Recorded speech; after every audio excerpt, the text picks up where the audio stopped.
K 군함 만드는 거는 정말 세계 최고로 잘 만듭니다. 근데 한 가지 문제가 있어요. 뭔가요? 가장 근본적인 문제는 사실 우리 해군의 군함을 만드는 것만 하고 있어요. 대부분 우리 해군 요구 조건에 맞춘 배를 해외 시장에 들고 가면 경쟁이 안 돼요. 그러니까 아직은 우리가 잘은 만들지만 이런 세계적 트렌드에 맞는 군함을 만드는 데는 좀 한계가 있다. 향후에 우리가 국제시장에서 정말 K군함이 성공을 하려면 이제는 미래전에 맞고 또한 수출 시장에 맞는 군함들을 좀 만들어야 된다. 이제는 그렇게 좀 생각이 듭니다. 오늘의 플러스 K군함의 경쟁력과 미래에 대해 알아봅니다. 국가전략연구원의 김대영 군사전문연구위원 모셨습니다. 어서 오세요. 안녕하십니까? 예, 얼마 전으로 기억나는데 트럼프 당선인과 우리나라 대통령이 통화했었을 때요. 특별히 언급한 내용 중에 한국이 미국의 배 좀 잘 좀 만들어주고 뭐 고쳐줬으면 좋겠다. 그런 논조의 어떤 발언을 해서 아마 많은 분들이 관심의 대상이었던 것 같고 실제 주가도 급등했다고 제가 들었습니다. 예. 그렇다면 한화오션, 뭐 현대, HD 현대, 중공업 이런 곳들이 앞으로 뭐 업황도 좋아지고 정말 우리가 기대감을 가져도 되는 겁니까? 예, 실제로 그렇습니다. 제가 이제 지난해 11월에 하나오션 거제 사업장을 갔다 왔거든요. 예. 가서도 사실 깜짝 놀랐어요. 왜냐하면은 이제 배를 만들려면 보통 이제 도크에서 만듭니다. 그렇죠. 지금 이제 뭐 HD 현대중공업도 마찬가지고 하나오션도 마찬가지고 도크가 거의 풀로 차 있어요. 그래서 일반 이제 상선 같은 경우에는 예. 여기에는 뭐 이제 뭐 LNG 운반선, 고부가 지선도 있지만 4달에 한 척 정도씩 이제 건조를 해서 밀어낸다고 하더라고요. 네. 근데 그만큼 그래도 도크가 지금 꽉 차 있습니다. 저는 이제 사실 이제 군사나 방산을 하니까 이제 그쪽 분야로 말씀드리자면 사실 지금 미국이 우리나라의 조선에 거는 기대가 굉장히 큽니다. 그 이유는 제가 차근차근 말씀드릴 텐데 일단은 제가 또 가서 놀랬던 게 뭐냐면 이제 보통 이제 유지 보수 정비 그걸 줄여서 이제 MRO라고 많이 얘기를 하는데 예. 이것도 이제 하나오션에서 지금 수주해서 2척 정도를 진행을 하고 있고 네. 제가 이제 관계자분들한테 들은 얘기로는 향후 이 물량이 점점 늘어날 수 있다고 그러더라고요. 앞으로요? 네, 계속 늘어날 것 같고 또 한 가지로는 지금 이제 미국 쪽에서 요구하는 게 뭐냐면 예.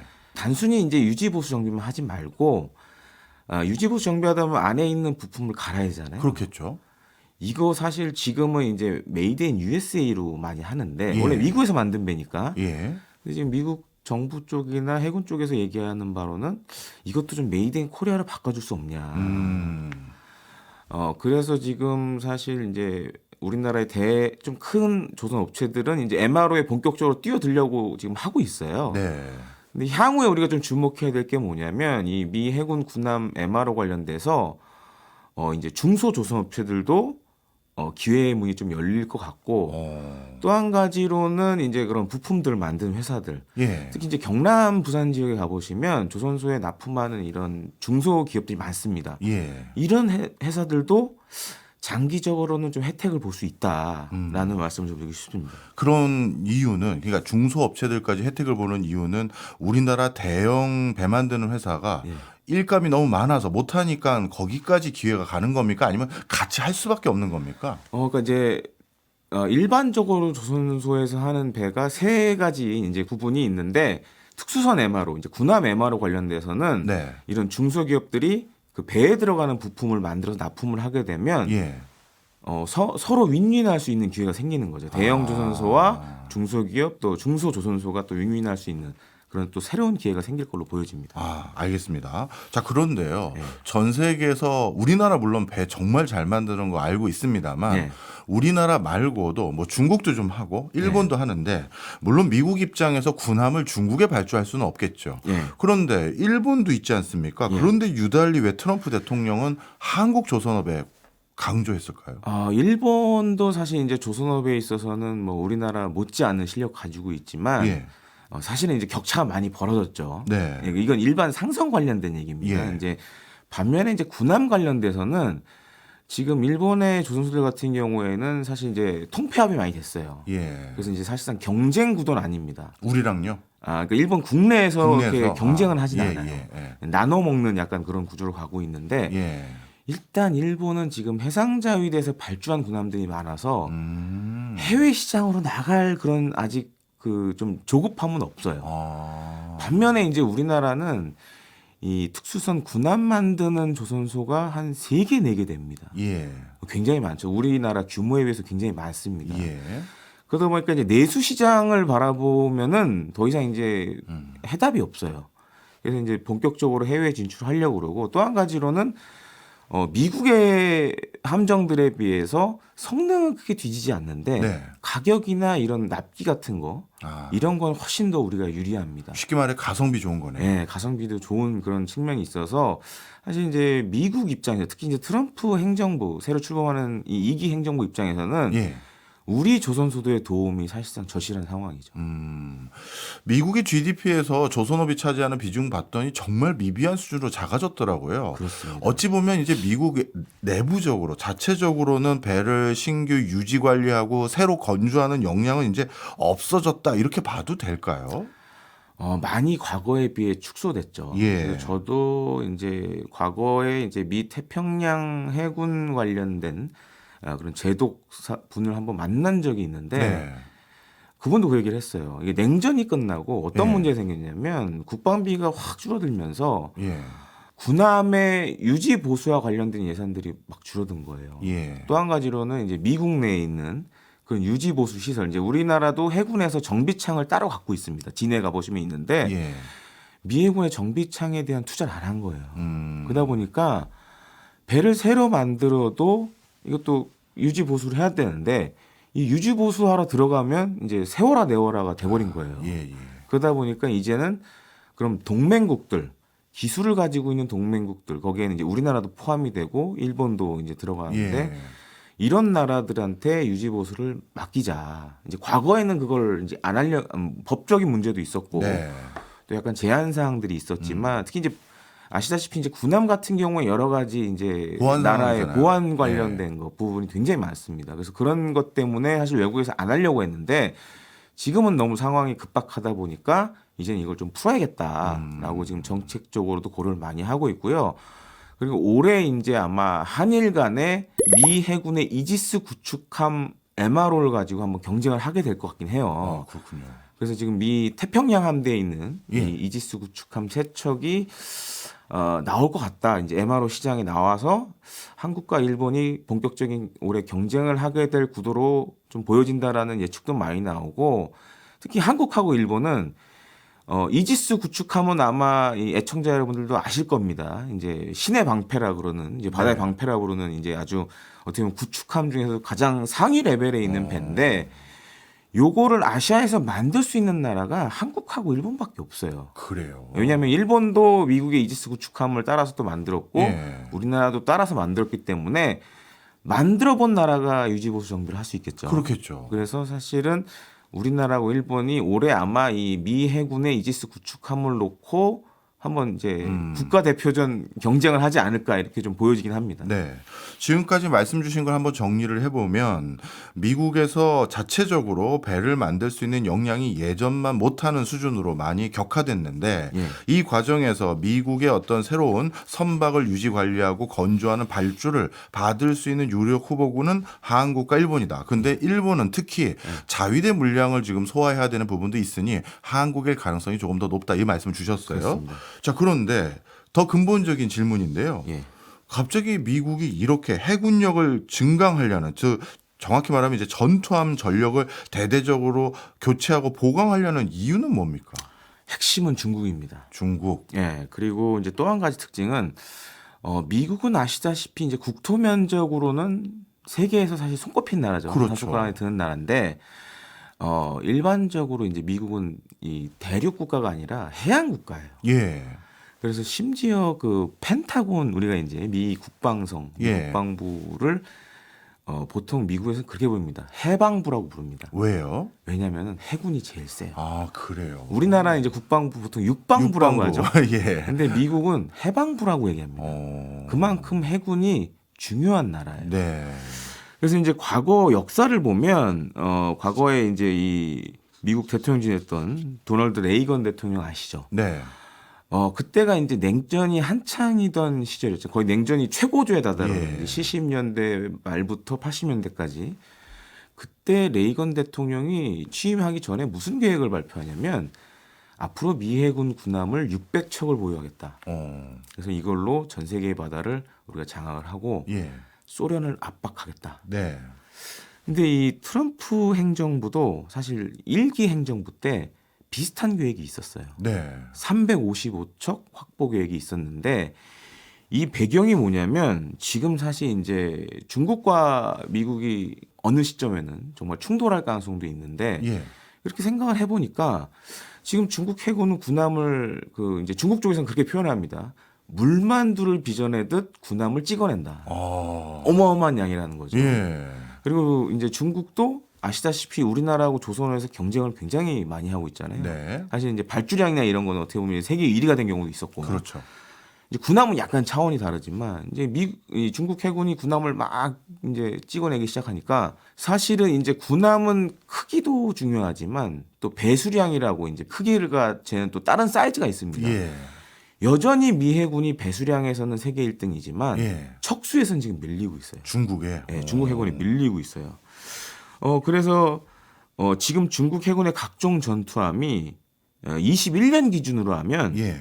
360척 정도 됩니다. 네. 근데 반면에 미 해군은 297척밖에 안 돼요. 중국이 더 많네요. 네, 많은데 배 이제 크기를 재는 다른 거 배수량으로 치면 미국이 왜냐하면 10만 톤급 항공모함이 많기 때문에 이 배수량 합산으로 가면 미국이 이깁니다. 예. 다만 척수는 밀려요. 예.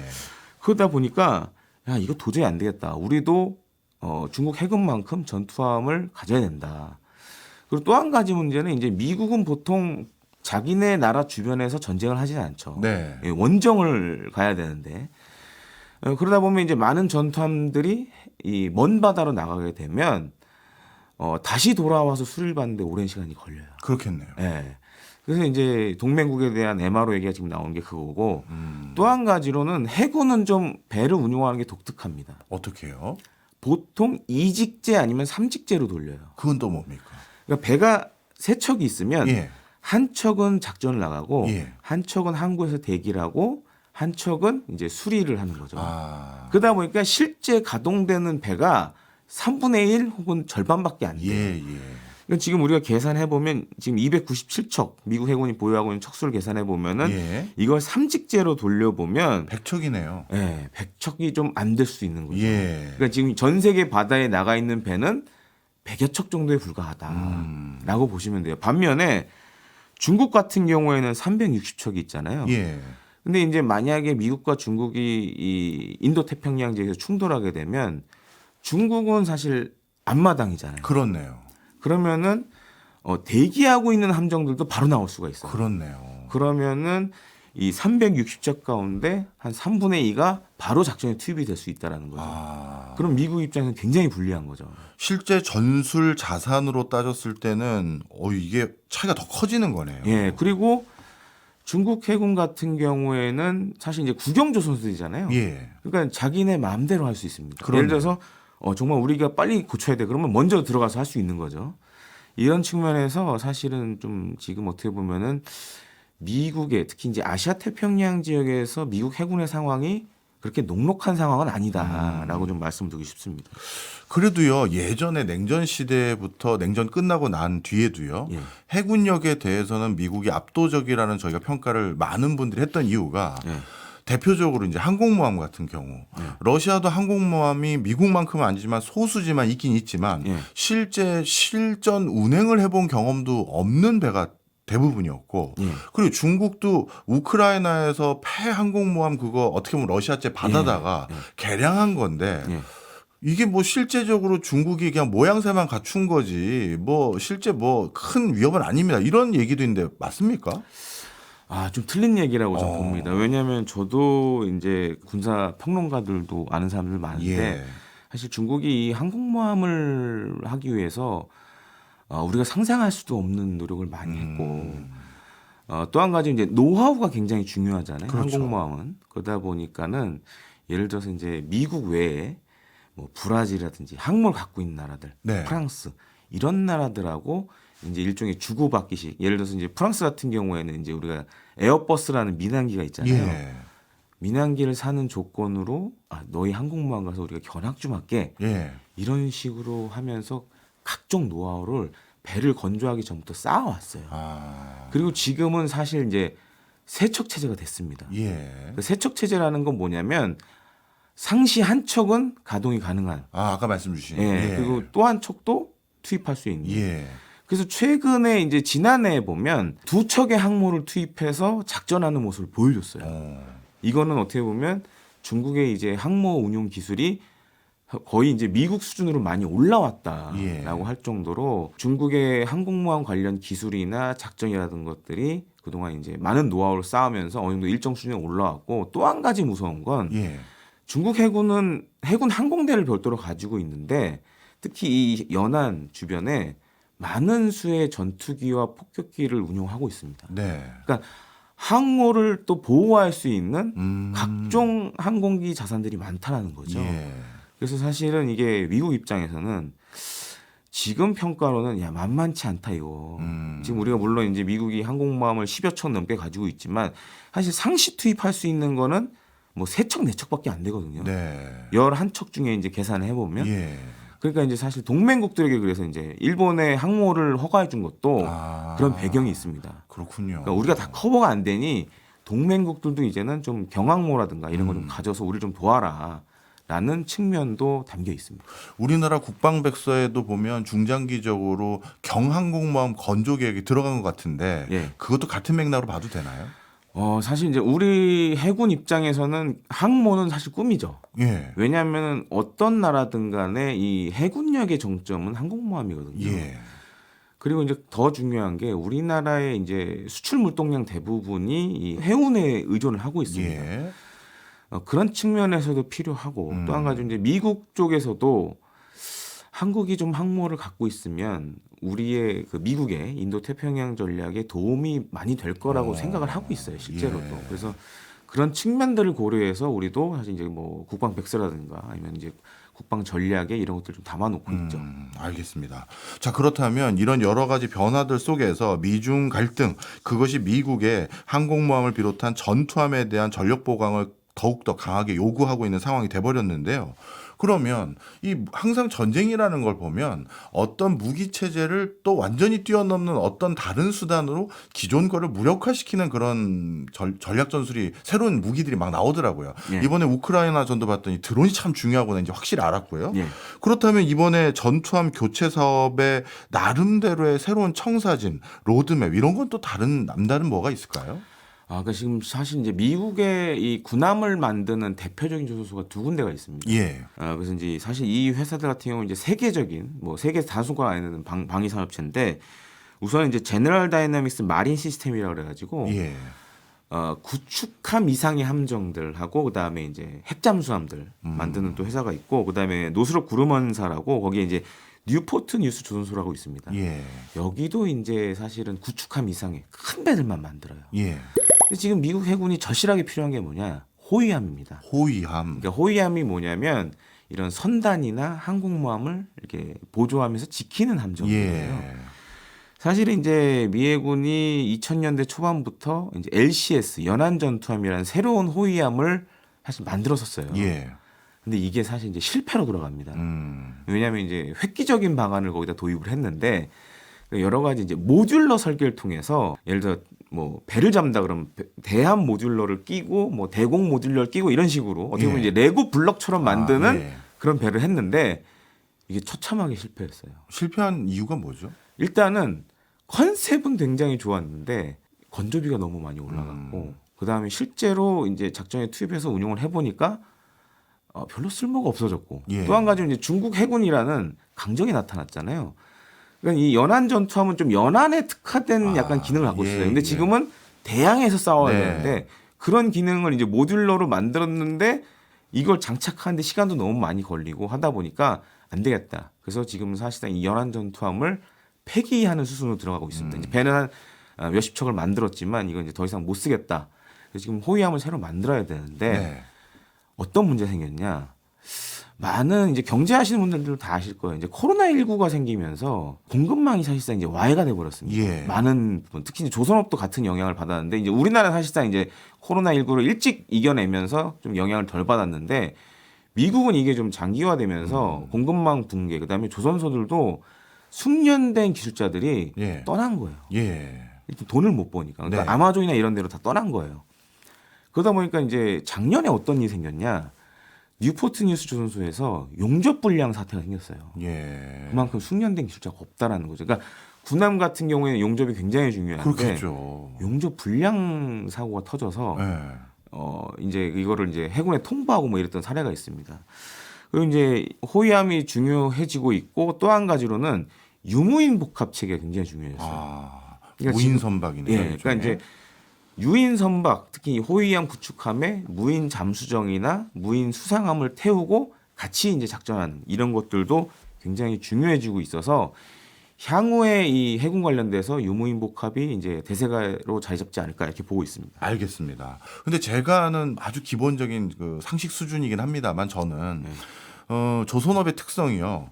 결국 그 도크를 이용하는 이게 만약에 다 차면 더 하고 싶어도 못 한다고 들었거든요. 예. 그렇다면 지금 막 물 들어오는 찰나인데 예. 우리 도크 결국 다 차면 이거 뭐 다 발주 못 받고 다른 나라가 수주해 버려서 의미 없는 거 아닙니까? 지금 납기는 맞출 수 있는지 아니면 도크는 더 다 물량 받아낼 수 있는지 그것도 궁금해요. 그래서 좀 나눠서 설명을 예. 드릴게요. 그러니까 새로 군함을 건조하는 거는 사실 이제 그 문제가 있습니다. 도크 문제가 분명히 있어요. 예. 하지만 그래도 이제 뭐 우리나라 뭐 굴지에 조선소라고 수 있는 하나오션이나 뭐 HD 현대중공업 거기에 맞게 이제 도크 운영을 하거든요. 그래서 여유가 사실 없는 건 아닙니다. 네. 근데 MRO는 좀 틀려요. 아 그래요. MRO는 제가 이제 중소조선소 말씀을 드렸죠. 예. 큰 데서 못하면 중소조선소 도크로 가면 돼요. 거기서 하면 되겠죠. 그 예. 작업을. 이 MRO 관련돼서는 지금 핵심은 그겁니다. 생태계를 어떻게 만들어주느냐. 아. 그러니까 예를 들어서 이제 큰 데가 조선소 도크가 다 차면 중소로 가고 네. 그 다음에 거기서 또 할 수 있고 대신에 이제 큰 조선소들이 수주를 해오고 하청을 주되 품질 관리를 하면 되겠죠. 네, 네. 그러면은 중소업체와 대기업이 상생할 수 있는 구조가 될 수 있고요. 그런 측면에서 우리 이 조선업이 강점이 있죠. 네. 근데 다만 이제 MRO 관련돼서 조금 우려가 되는 건 뭐냐면 네. 요즘 이제 언론 보시면 아시겠지만 이 미해군 MRO 사업 관련돼 가지고 서로 지금 하겠다고 난리거든요. 네. 근데 이렇게 되면 잘못되면 제살 깎아먹기 시기에 또 경쟁이 될 수가 있어요. 무슨 말씀인지 했어요. 네. 저가 수주 같은 거죠, 그렇죠. 일종의. 예. 그래서 저는 사실 이제 이거를 그렇다고 해서 이 시장 경제 원리에 돌아가는데 이걸 또 정부가 나서서 할 수는 없잖아요. 그것도 애매하네요. 네, 그래서 최소한 좀 업체들 간의 협의체 구성은 필요하다 우리가. 왜냐하면은 이게 일본도 추후에는 이 시장에 이제 들어올 거고 네. 하다 보면 국가 간 경쟁으로 하다 보면 예를 들어서 저가 수주하다가 우리 업체끼리 싸움하다 망할 수도 있고. 예. 그래서 어느 정도 협의체 구성은 좀 필요한 게 아니냐. 반면에 신조 군함 만드는 거는 제가 봤을 때 우리나라에서 만드는 것보다는 사실 이 방위산업 특성상 현지화가 굉장히 중요합니다. 예. 그래서 지금은 이제 우리 조선소들이 해외에 나가서 좀 군함을 짓는 게 굉장히 좋은 모델이 될 수 있다라고 네. 좀 말씀을 드리고 싶습니다. 그것도 여쭤보려고 그랬어요. 얼마 전에 뉴스 보니까 하나오션이 그 미국 필라델피아에 있는 조선소 하나를 인수한다. 뭐 이런 소식을 들었습니다. 예. 근데 그 조선소 인수하려는 것도 뭐 7년인가 몇 년 동안 적자를 계속 보고 있었던 그런 회사를 인수한다는 건 예. 달리 말하면 그 회사가 뭔가 알토란 같은 기술이나 뭔가 물량을 확보하고 있는 회사가 아니라 미국 현지에서 지금 뭔가 작업을 할 수밖에 없는 상황적인 요인이 있다라고 판단이 들었거든요. 예. 그러면 우리 국민들 입장에선 예. 우리 조선 업계가 뭔가 물량 많이 발주받아서 예. 물건 만들 때 예. 가능하면 한국에서 해줘야 예. 그 낙수 효과라고 해야 될까요? 파급 효과가 우리 내수 시장으로 이어질 텐데 예. 미국 가서 해버리면 이게 의미 있는 건지 그 걱정도 하시는 분들이 있어요. 좀 나눠서 보셔야 될 것 같습니다. 네. 그러니까 상선은 사실 미국 가서 하면 경쟁력이 없어요. 네. 상선은 그래서 우리나라에서 하는 게 사실 맞고 예. 군함은 조금 다릅니다. 음. 지금 이제 제가 미국 해군 호위함 사업 말씀을 드렸는데 예. 이게 지금 생각만큼 배들이 못 나오고 있어요. 그래서 지금 미 해군 쪽에서도 한 얘기가 뭐냐, 제발 좀 들어와서 만들어라. 그러니까 이제 하나오션이 어떻게 보면 제가 봤을 때 흐름을 잘 읽은 것 같은데 예. 지금 미국 내 분위기도 좀 그렇게 바뀌어가고 있어요. 실제로 지금 이제 미국이 지금 건조 중인 새로운 호위함이 있는데 이게 바로 이제 컨스텔레이션급 호위함이라고 합니다. 근데 이거 가격 보시면 아마 깜짝 놀랄 거예요. 우리나라에서 만드는 이지스 구축함이 한 1조가 좀 넘습니다. 예. 그래서 보통 그게 한 10,000톤급까지 되는데 이 배 같은 경우에 사실 이제 7,000톤급밖에 안 돼요. 예. 근데 척당 건조비가 1조 9천억이에요. 어유 2배 가까이 되네요. 네. 근데 지금 가격이 올라서 예. 2조 2천억 원이 됐어요. 음. 그러면은 우리가 계산해 보면 만약에 우리나라 조선소 특히 이제 자동화라든가 이런 기술 가지고 미국 조선소를 인수해서 만들기 시작하면 승산이 있다는 거죠. 꽤 높은 이익을 얻을 수 있고 또 한 가지로는 이 앞서 말씀드렸던 이 컨스텔레이션 호위함 사업도 이탈리아의 조선소가 미국에서 조선소를 인수해서 지금 만들고 있어요.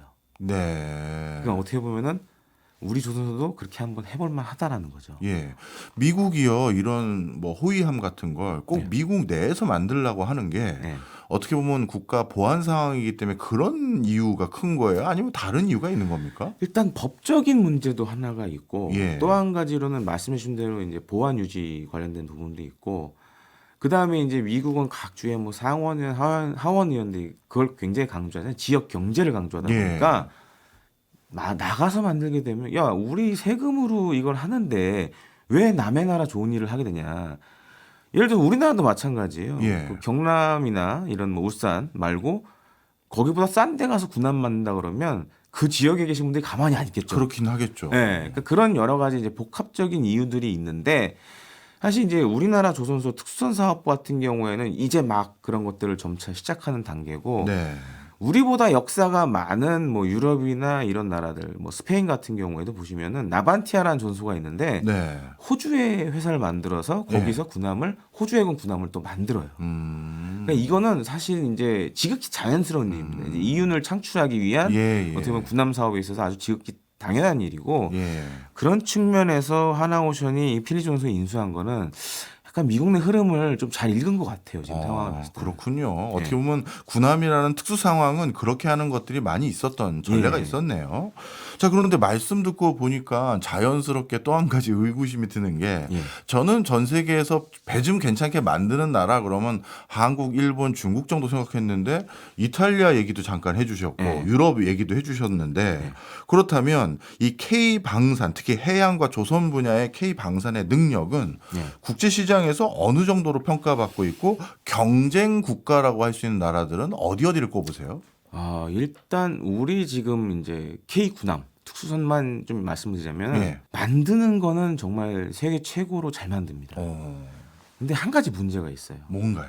어떤 문제가 있냐면 이게 사실 이제 뭐 몇 개월 전에 우리가 호주 해군 호위함 사업에서 탈락을 했죠. 예. 그 배경이 뭐냐? 사실 이게 뭐 일각에서는 원팀이 안 돼서 떨어졌다고 하는데 네.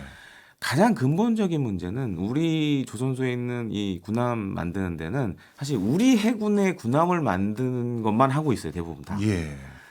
근데 이제 호주 해군 호위함 사업은 조금 성격이 달랐습니다. 그러니까 호주는 보시면은 바다가 엄청 넓죠. 그렇죠. 그러다 보니까 호위함의 크기가 우리 해군 보통 호위함은 3,000톤급, 4,000톤급인데 호주 해군이 필요로 했던 호위함의 크기는 5,000톤, 6,000톤급 크기 정도였어요. 예. 그러다 보니까 우리 해군용으로 만든 호위함을 들고 가니까 당연히 경쟁해서 안 되죠. 이제 어떻게 보면 지금 이제 호위함의 사실 트렌드가 배가 점점점 커지고 있습니다. 네. 심지어는 뭐 제가 아까 미국 컨스텔레이션급 얘기했지만 얘도 한 7,000톤급이 돼요. 예. 그러니까 보면 지금 이제 딜레마가 뭐냐? 우리 해군 요구 조건에 맞춘 배를 해외 시장에 들고 가면 경쟁이 안 돼요. 받아들여줄 수가 없어요. 그러다 보니까 상대적으로 유럽에 있는 회사들, 그러니까 뭐 독일, 그다음에 이번에 사실 이제 호주 호위함 사업은 독일하고 일본이 마지막에 올라갔거든요. 네. 그러니까 아직은 우리가 잘은 만들지만 이런 세계적 트렌드에 맞는 군함을 만드는 데는 좀 한계가 있다. 왜냐하면 내수 시장만 보고 살아왔으니까. 네. 그런 부분도 좀 문제가 될 수 있고 그다음에 선진국들 같은 경우에는 가격도 중요하지만 확장성을 중요하게 봐요. 네. 그러니까 배는 보통 이 군함은 한 30년, 40년 씁니다. 그러면 미래에 어떻게 싸워야 될 것까지 고려해서 만들어야 되거든요. 예. 근데 우리나라는 사실 이제 대부분의 군함들이 그런 것까지는 다 고려하지 않아요. 그래서 확장성이 좀 떨어져요. 그래서 향후에 우리가 국제시장에서 정말 K군함이 성공을 하려면 이제는 미래전에 맞고 또한 수출 시장에 맞는 좀 그런 군함들을 네. 좀 만들어야 된다. 이제는 좀 그렇게 좀 생각이 됩니다. 그렇군요. 그러면 그런 것들을 만들기 위해서 우리가 지금 보완해야 될 경쟁력 요소 이런 거는 어떻게 보면 국가가 좀 챙겨줘야 되는 거예요? 아니면 그냥 발주 실적이 조금씩 쌓이면 저절로 그냥 해결이 되는 문제입니까? 일단은 뭐 국가적인 차원에서도 지금 도움이 필요하고 예. 또 한 가지로는 이제 과거처럼 우리 조선소들이 이제 군함 관련돼서 더 이상 국내 시장만 보면 안 돼요. 예. 해외로 나가야 될 지금 단계로 와 있고 그다음에 현지화도 해야 되고 예. 그러다 보면 이제 자체적으로 R&D 투자도 많이 해야 되겠죠. 특히 중요한 게 지금 어느 나라든 간에 공통적인 문제가 하나 있습니다. 뭐예요? 군병력이 감소되고 있죠. 아, 그렇죠. 그렇죠. 인구 절벽으로 인해서 예. 대부분의 나라들이 이제 감소가 되고 있는데 이번에 이제 호주 해군 호위함 사업에 올라간 일본의 모가미급 호위함 같은 경우에는 사실 우리나라가 만든 배랑 비슷한데 이 배를 운용하는 인원이 100명 이하예요. 네. 근데 우리는 비슷한 배가 100명 넘게 운용을 해야 돼요. 네. 그러니까 그건 어떻게 보면 함정 자동화가 지금은 높은 수준으로 올라와야 된다.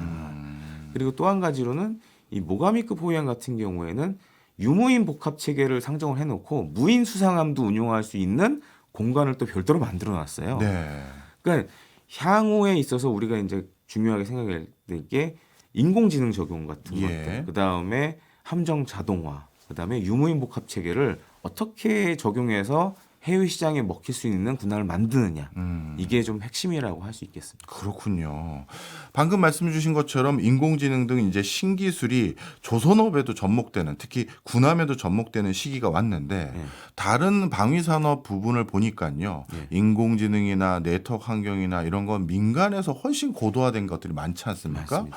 그리고 또 그러다 보니까 또 그런 걸 뒷받침할 반도체 이런 산업들은 또 해외에 또 거점을 두고 잘하는 기업들이 있고 그래서 군수 산업 체계가 민관학이 막 연합되는 굉장히 독특한 구조로 진화되는 것 같은데 맞습니다. 그럼 우리나라 조선업도 뭐 예를 들어서 미국의 빅테크 회사들이라든가 다른 유무관 관련한 업종들하고 일찍부터 이합집산을 짜야 되는 뭐 그런 상황인가요? 사실 지금 그런 단계죠. 그래서 이제 인공지능 관련돼서는 미국 업체들과도 지금 현재 협업을 진행 중에도 있고요. 예. 그다음에 우리 군도 이제 아시다시피 이제 병력이 점점 줄어들다 보니까 예. 무인 체계로 갈 수밖에 없어요. 그러다 보니까 이제 국내에서도 지금 이제 무인 수상정, 무인 잠수정 이런 것들도 많이 지금 연구 개발을 하고 있고 아마 이제 몇 년 뒤면 본격적으로 이제 적용이 될 가능성이 높습니다. 그런 측면에서도 지금 굉장히 군함 이 발전에 있어서 중요한 시기에 와 있고 또 한 가지는 말씀해 주셨지만 사실 우리가 해외 시장에서 선전하려면 특히 네. 군함이 해외 유명한 이런 뭐 방산 업체 혹은 인공지능 업체, 무인 관련된 업체들과 협업하는 게 굉장히 중요해졌어요. 그래서 지금 사실 그런 측면으로도 해외 업체들과 협업이 많이 이루어지고 있고 잘 되면 정말 예. 우리가 우리나라에서 만든 군함들이 세계적인 군함이 될 수 있지 않을까 이렇게 좀 판단이 되고 있습니다. 네.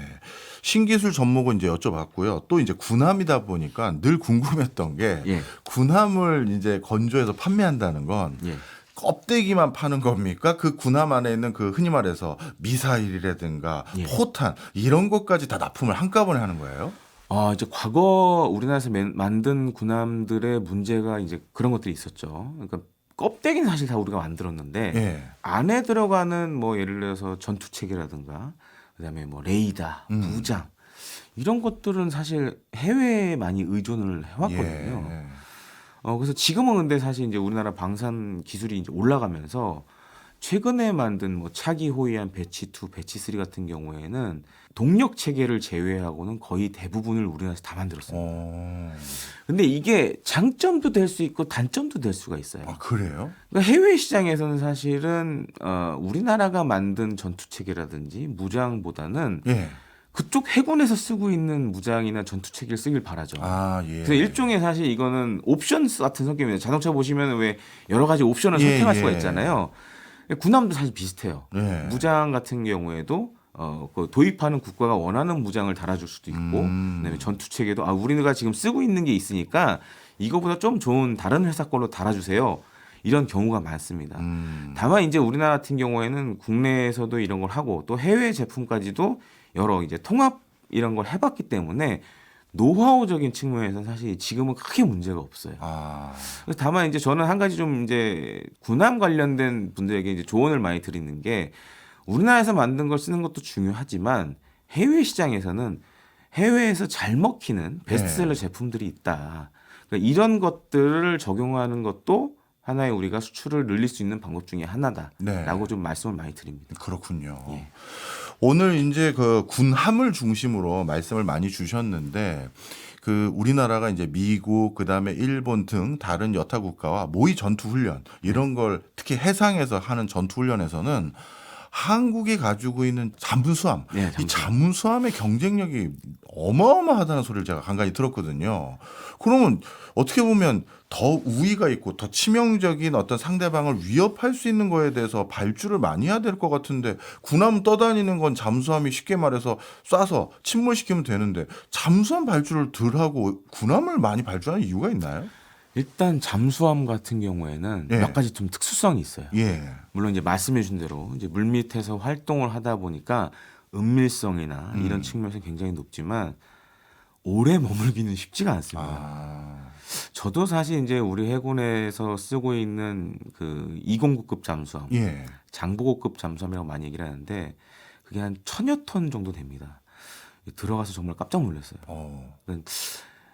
심지어는 외국에서는 잠수함에서 생활하는 것하고 감옥에서 생활하는 것하고 거의 비슷하다라고 얘기할 정도로 열악해요.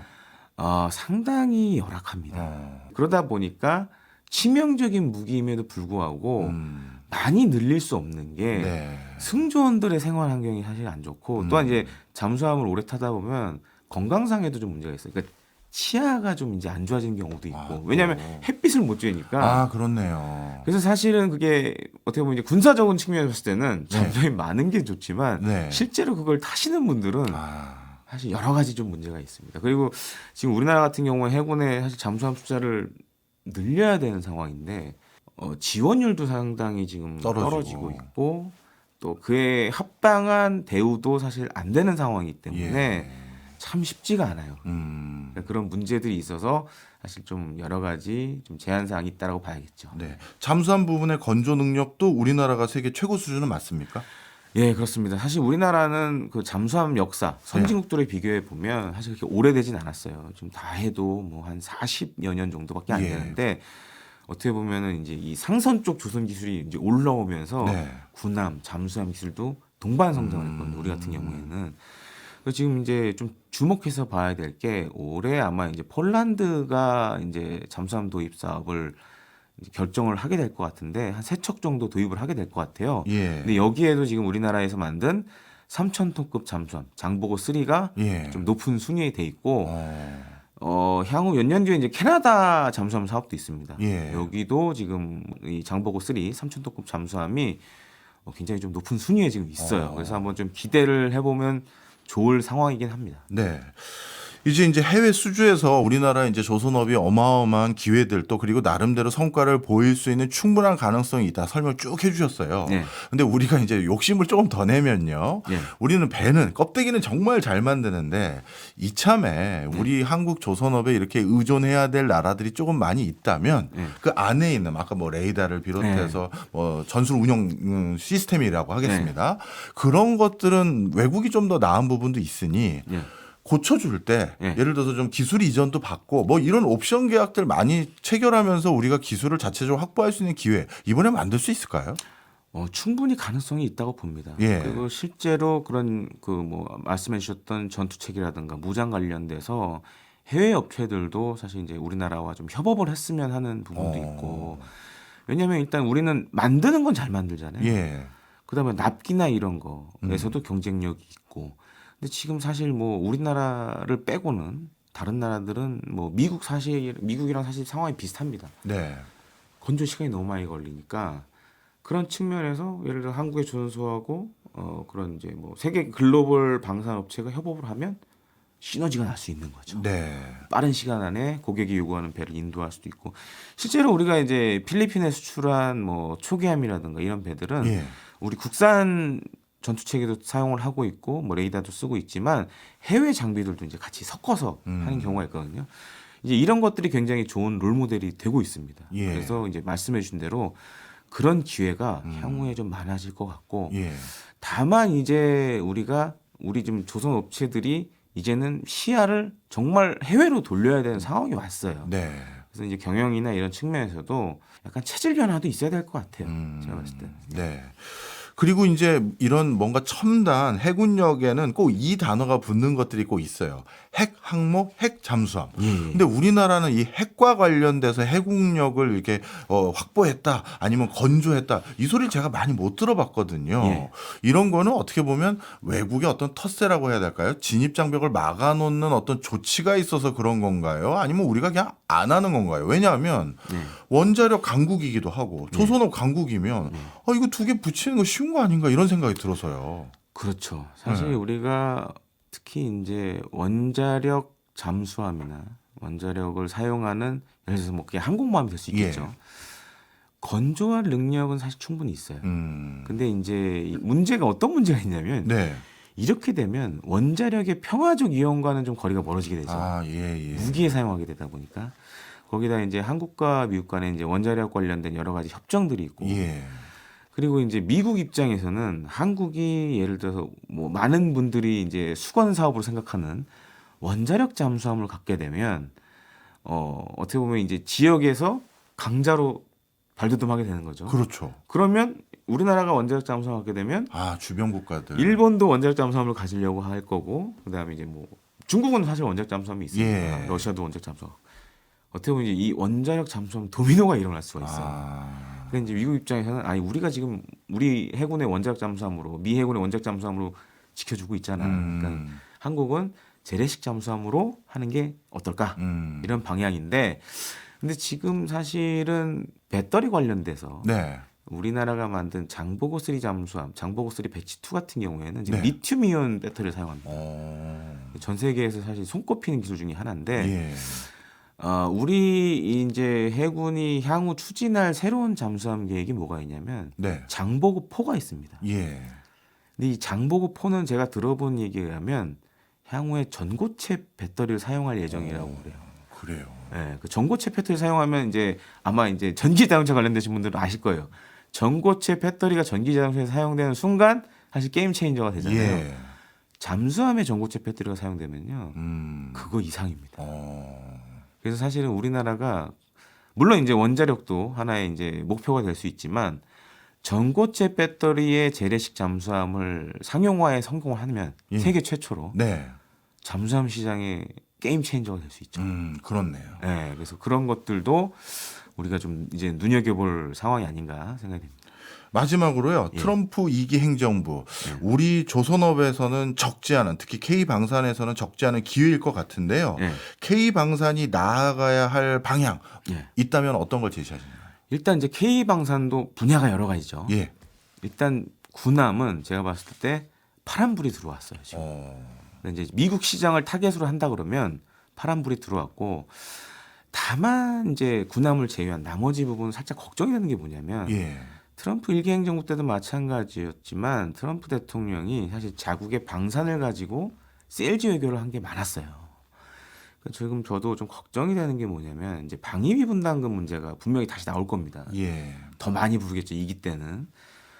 그러면 이제 그렇다고 해서 방위 분담금을 그만큼 다 받기는 또 어려워요, 미국이. 네. 그러면 이제 반대급부로 자국이 만든 무기를 좀 사달라라고 얘기할 수 있겠죠.